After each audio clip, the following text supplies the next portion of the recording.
Mike Taylor and I just got done doing a 40-mile section of the Appalachian Trail.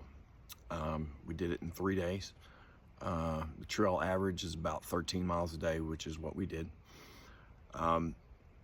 Now, a trip like this is more about just hiking the trail. It's not necessarily the best method of doing actual Sasquatch research, seeing as how you're extremely limited as to what you can bring. We had weight limits. We tried to stay around 25 pounds. That's your food, your water, everything you're sleeping in, your clothes, everything. Now I did go over because I brought my smaller thermal and a backup battery. Got to take advantage of the opportunity, right? You know, even though it wasn't necessarily about that.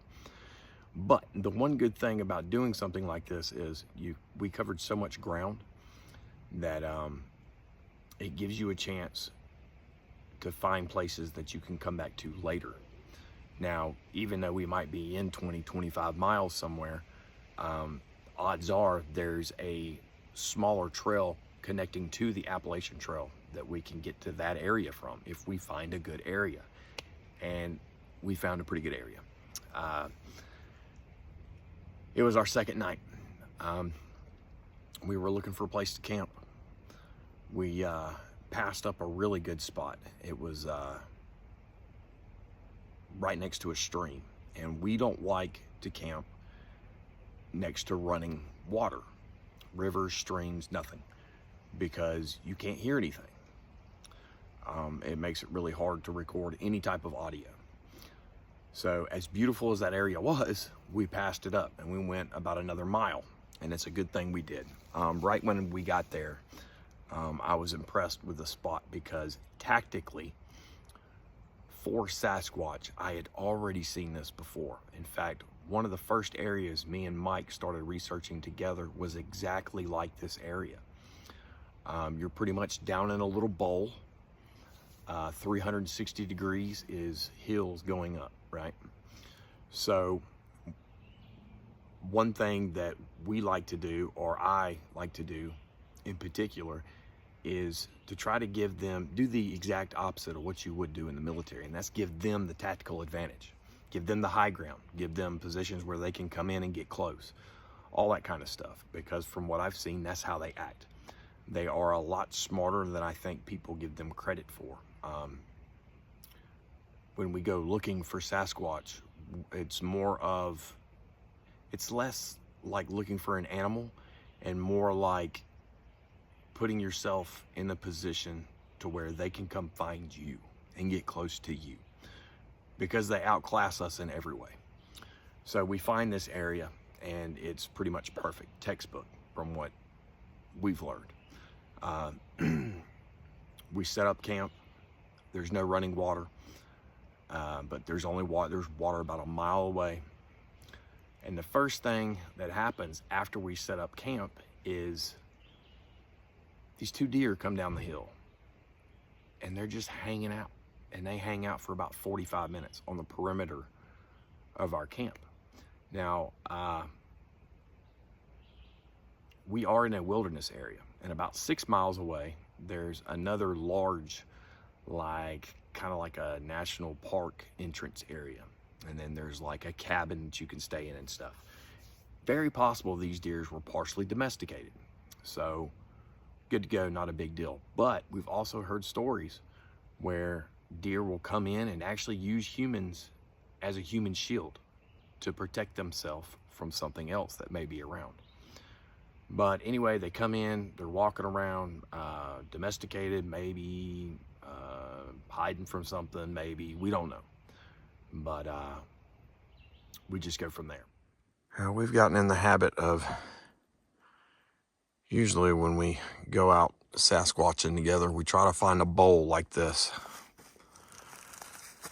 We pretty much do the exact opposite of what you would do in the military. We give them the high ground, 360 degrees.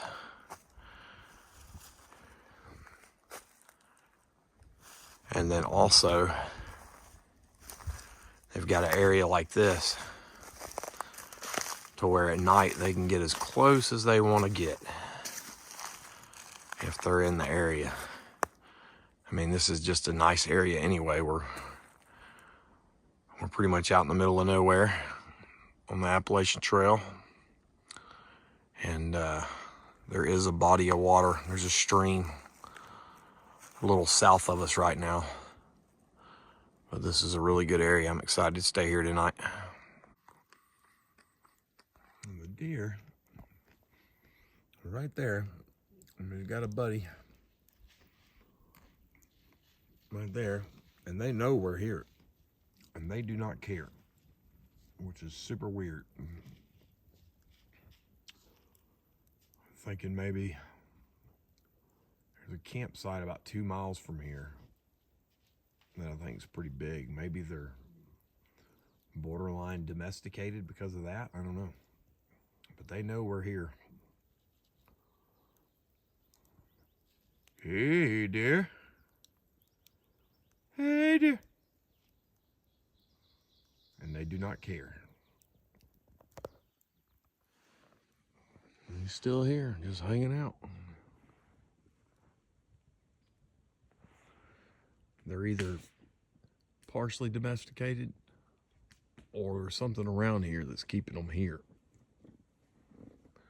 Now, I have definitely heard stories of deer staying very close to people's camps, only to have all hell break loose up above them. We get in bed that night, we get in our tents, and the first thing we hear is wood knocks. They were so loud that I actually thought maybe they could be gunshots. But the problem is, there was one on one side and there was one on the other that echoed. And then not 10 minutes later, we had a really close break. Something broke something very close.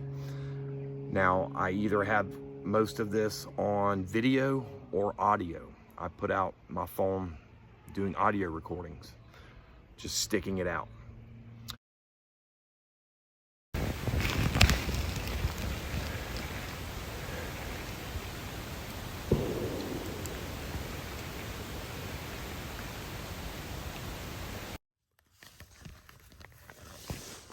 We just had some type of break very close.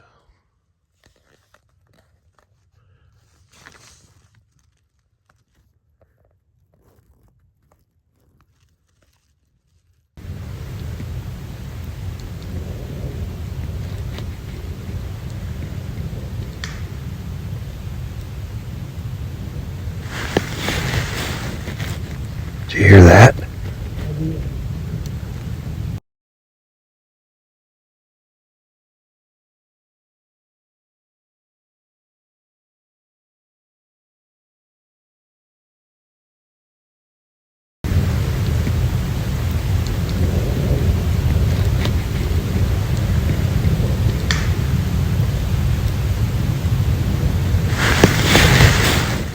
So we went to bed after that happened. We listened some more after the break. It was probably an hour and a half before sunrise. And Mike screams my name, trying to wake me up. And he did. I woke straight up. And he said, "Something's coming." And I'm in a bivy sack. If you don't know what that is, it's like a small tent. It's just a little bit bigger than a sleeping bag.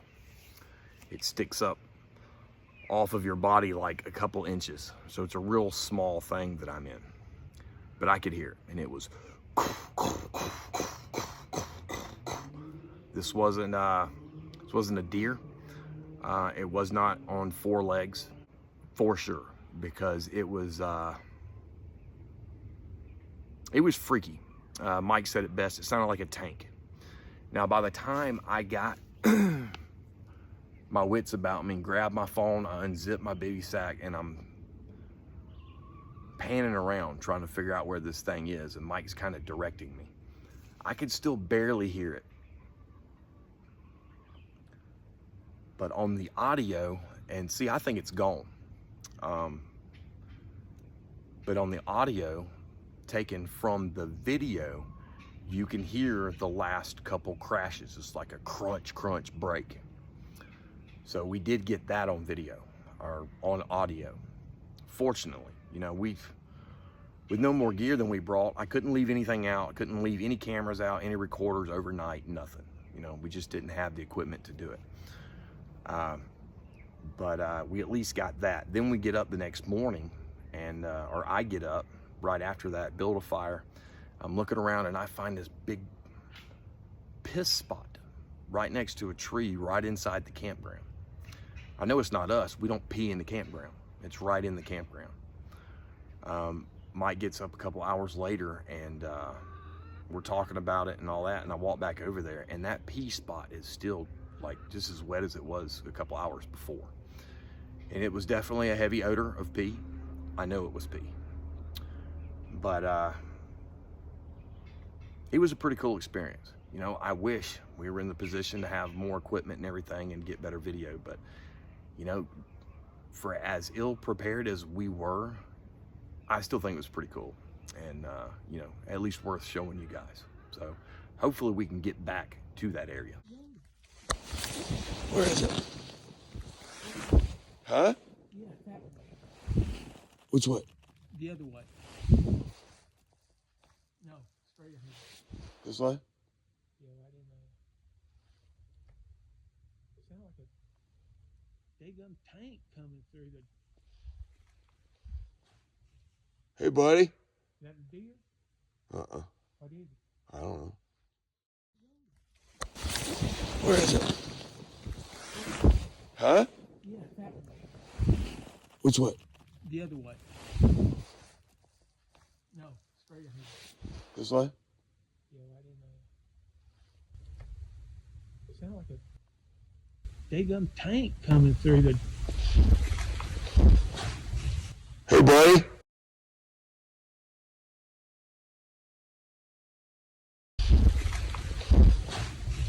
Hey, buddy. Hey, buddy.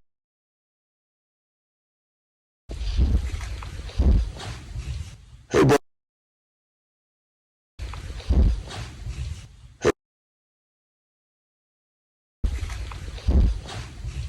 Hey, buddy.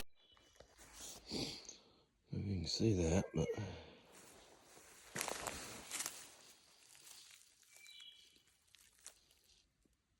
I'm pissed over here.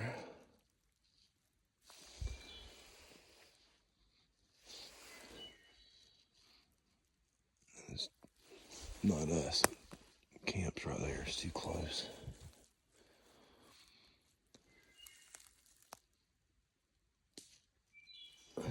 Something worked us. Last night I heard something huge coming down that hill there. Screamed my name, and then I woke up. It stuck my head out of the tent, and I heard it too, but said it was like it was on two legs. It was too late. It's too far away when I got up, but I think I got it on audio, so we'll have something. But what was weird about everything was those deer stayed right here on this hill all afternoon. And they finally went down here and took that path right there. And then I went down the other way. And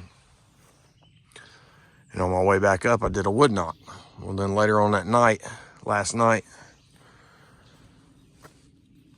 Mike heard it first. There was loud wood knock over there and one over there. It was so loud I thought it was guns, but they were echoing each other. And then shortly after that, there was a break over here somewhere. And then, I don't know, about 3 hours ago, probably about an hour before the sun started coming up, Mike yelled my name and said it was. I thought it was you. I said, David. Right. That's you. But it was loud. It was loud as hell. But when I heard it, I couldn't tell. I came right out of I was asleep.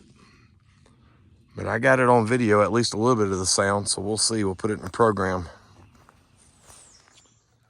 So that valley down there with all that farmland is not terribly far from where we were staying last night. We just came up the top of this ridge. So as the crow flies, it's probably not that far at all.